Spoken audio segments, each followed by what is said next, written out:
Welcome to everyone. Last video में हम लोगों ने सीखा था Coulomb's law in vector form. आज हम लोग सीखेंगे कूलम्ब्स लॉ का इम्पोर्टेंस क्या है, वेक्टर फॉर्म का इम्पोर्टेंस क्या है, importance of vector form and range of Coulombian force. Importance of vector form and range of Coulombian force, that means Coulomb force का रेंज क्या है, कितने डिस्टेंस के लिए वैलिड है, स्मॉल डिस्टेंस के लिए वैलिड है, लार्ज डिस्टेंस के लिए वैलिड है, कितने डिस्टेंस के लिए वैलिड है, इसके बारे में हम स्टडी करेंगे। तो first of all Coulomb's law in vector form को क्विकली एक बार फिर से हम समझ लेते हैं। टू चार्जेज है, एक चार्ज Q1 है, दूसरा चार्ज Q2 है। दोनों के बीच का डिस्टेंस स्मॉल आर है, स्मॉल आर है। इस डिस्टेंस को हम वेक्टर में कन्वर्ट कर सकते हैं एरो लगा करके, डायरेक्शन लगा करके। बिकॉज किसी मैग्नीट्यूड में एरो हम लगा देते हैं तो वेक्टर बन जाता है, बिकॉज वेक्टर में magnitude as well as direction होता है। तो इस डायरेक्शन में हमने एक एरो लगा दिया और इस वेक्टर का हमने नाम दिया R21। Why R21? Because arrow का डायरेक्शन इस डायरेक्शन में, फ्रॉम इनिशियल एरो का टेल यहाँ पे हो गया और एरो का हेड यहाँ पे हो गया। तो टेल इनिशियल पॉइंट होता और हेड फाइनल पॉइंट होता है। तो एरो का direction from initial to final है, that means from tail to head है। तो tell Q2 that means 2, initial हो गया Q1 दैट मीन्स 1, फाइनल हो गया। तो from initial to final R21। Force का डायरेक्शन F12, Q2 Q1 के ऊपर फोर्स लगाएगा, उस डायरेक्शन में रिपेल कर देगा। तो उस फोर्स का हमने नाम दिया F12, that means force on charge. इसको रीड करेंगे force on charge 1 due to charge 2। इसको रीड करेंगे हम F21 को रीड करेंगे force on charge 2 due to charge 1। इसको रीड करेंगे तो F12 वेक्टर फॉर्म में K times Q1 Q2 over R cube, vector form को हमने लास्ट वीडियो में डिराइव किया है। K times Q1 Q2 over R cube into, यहाँ पे एक वेक्टर से मल्टीप्लाई करते हैं। यहाँ पे 1 2 है तो यहाँ पे 2 1 याद रखेंगे, बिकॉज देखिए यहाँ पे 1 2 है तो 2 1 है। अगर एरो आप इधर लगा देते हैं तो R12 बन जाएगा। R12 पोजीशन वेक्टर का डायरेक्शन हो गया, डिस्प्लेसमेंट वेक्टर का डायरेक्शन हो गया, बट फोर्स का फोर्स क्या है F21 है और डिस्प्लेसमेंट वेक्टर क्या है 1 2 है, दोनों अपोजिट होता है। F21 equal to K times Q1 Q2 R cube, इतना ही रहेगा। R12 हो गया, यहाँ पे 2 1 है, याद रखेंगे 2 1 है तो यहाँ पे 1 2 है। इन दोनों का मैग्नीट्यूड सेम होगा, इन दोनों वेक्टर्स का मैग्नीट्यूड सेम होगा, बिकॉज लेंथ तो आ रही है ना, लेंथ तो आ रही है, ये लेंथ तो आ रही है, तो मैग्नीट्यूड सेम होगा। अब इन दोनों वेक्टर फॉर्म से हम क्या कंक्लूजन निकाल सकते हैं? R21 एंड R12 का डायरेक्शन जस्ट अपोजिट है, यहाँ पे -n बता रहा है। इस डायग्राम में भी देखिए R21 का डायरेक्शन उधर हो गया।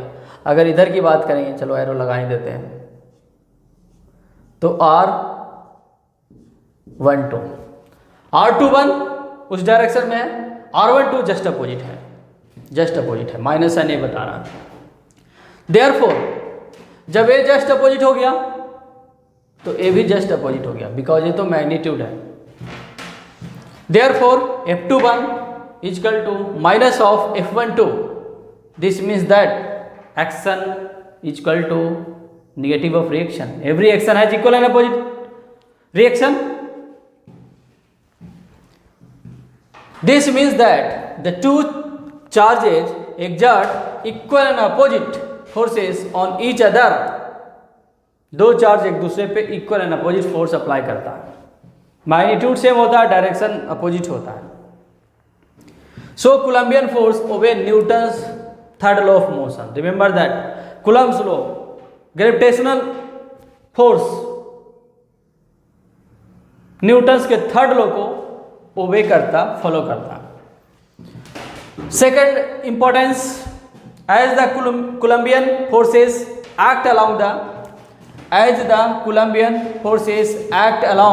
F12 or F21, that is along the line joining the centers of two charges, so they are central forces. Coulombian force central forces, gravitational force central forces है, because F12 और F21 का जो direction है दोनों charges को मिलाने वाले line के अलोंग है. These forces act along the line joining center of two charges. That's why Coulombian forces are central forces. Coulombian force is central force. Range of Coulombian force, इसका range क्या है, कितने distance के लिए valid है, small distance के लिए valid है कि लार्ज डिस्टेंस के लिए वैलिड है. तो remember that students, Coulombian force, gravitational force all possible distances के लिए वैलिड है, चाहे डिस्टेंसेस बहुत ही छोटा क्यों ना हो, चाहे डिस्टेंसेस बहुत ही बड़ा क्यों नहीं हो, लार्ज डिस्टेंसेस क्यों ना हो, सबके लिए वैलिड है. अलग बात है मैग्नीट्यूड चेंज हो जाएगा, मैग्नीट्यूड चेंज होगा. बहुत स्मॉल डिस्टेंस है तो मैग्नीट्यूड बहुत लार्ज हो जाएगा, बिकॉज डिस्टेंस के इनवर्सली प्रोपोर्शनल होता है, inversely proportional to square of separation between 2 point charges. बताया था हमने कूलम्ब्स लॉ में. तो डिस्टेंस से कोई लेना देना नहीं है, डिस्टेंस चाहे कितना भी कम हो चाहे कितना भी ज़्यादा हो, इनफाइनाइट डिस्टेंसेस के लिए भी वैलिड है. ऑल द फोर्स का मैग्नीट्यूड बहुत कम हो जाएगा for the infinite distances, but formula valid है. Remember that Coulombian forces act over an enormous range of separations from nuclear dimensions. Nucleus का रेडियस का ऑर्डर फर्मी मीटर में होता है, वहां भी वैलिड है. न्यूक्लियस के अंदर प्रोटॉन्स होते हैं, न्यूट्रॉन्स होते हैं. प्रोटॉन्स पॉजिटिवली चार्ज पार्टिकल है, उसमें भी कोलंबियन फोर्स लगता है. एक प्रोटॉन दूसरे प्रोटॉन को रिपेल करता है. तो आप सोच रहे होंगे जब रिपेल करता है बहुत सारे प्रोटॉन्स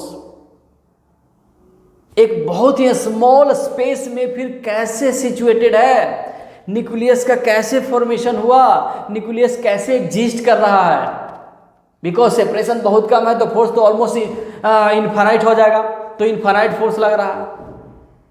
बट वहां पे एक और मिस्टीरियस फोर्स लगता है, रहस्यमयी फोर्स लगता है, उसको बोलते हैं स्ट्रॉन्ग न्यूक्लियर फोर्स. पढ़ेंगे हम, एटम और न्यूक्लियाई वाले चैप्टर में पढ़ेंगे. वहां पे स्ट्रॉन्ग न्यूक्लियर फोर्स लगता है which is very large as compare to the